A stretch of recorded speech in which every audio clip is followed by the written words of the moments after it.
तेलंगाना के साबिक वजीर फाइनेंस हरीश राव ने रियासत की माली हालत पर असेंबली में पेश किए गए व्हाइट पेपर पर रद्द-ए-अमल जाहिर किया है और व्हाइट पेपर को गलतियों का पलंदा करार दिया।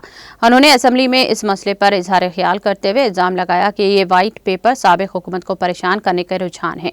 उन्होंने कहा कि रियासत की अवाम ने कांग्रेस पार्टी से काफी उम्मीदें वाबस्ता की हैं। अवाम ने इन पर भरोसा किया और इन्हें इख्तिदार सौंपा। अवाम की उम्मीदें कांग्रेस हुकूमत को पूरी करनी चाहिए। उन्होंने नुक्ताचीनी करते हुए कहा कि इस व्हाइट पेपर में अवाम की तरक्की का कोई पहलू नहीं है। ये व्हाइट पेपर सियासी हरीफों के खिलाफ है। हरीश राव ने इल्जाम लगाया कि इस व्हाइट पेपर में अदद शुमार को तोड़ मोड़कर पेश किया गया है।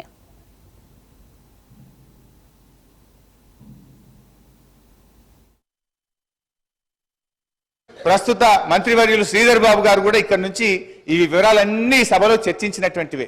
ఇందులో కొత్త విషయాలేం లేవు. ఇవాళ మీరేంటంటే మా మీద బురద జల్లాలనేటువంటి ఒక ప్రయత్నం అంతే తప్ప ఇందులో కొత్త విషయాలేం కనబడతలేవు అధ్యక్ష.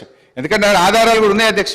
గౌరవనీయులు బట్టి విక్రమార్క గారు, ఇది శాసనసభ రికార్డు అధ్యక్ష, వారు ఇవాళ ఈ రిపోర్ట్లో ఉన్నటువంటి విషయాలను ఫిబ్రవరి 8, 2023 ఇదే సంవత్సరంలో బడ్జెట్ మీద చర్చ జరిగినప్పుడు ఇవే అంశాలు చెప్పారు అధ్యక్ష. నేను I can read out the details also అధ్యక్ష.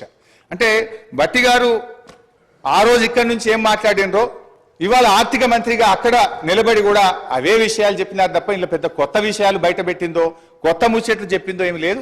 కాకపోతే కొంత కన్వీనియంట్ గా కొన్ని విషయాలను దాచిపెట్టి కేవలం గత ప్రభుత్వం మీద బురద జల్లే విధంగా కొన్ని టేబుల్స్ మీద తయారు చేశారు.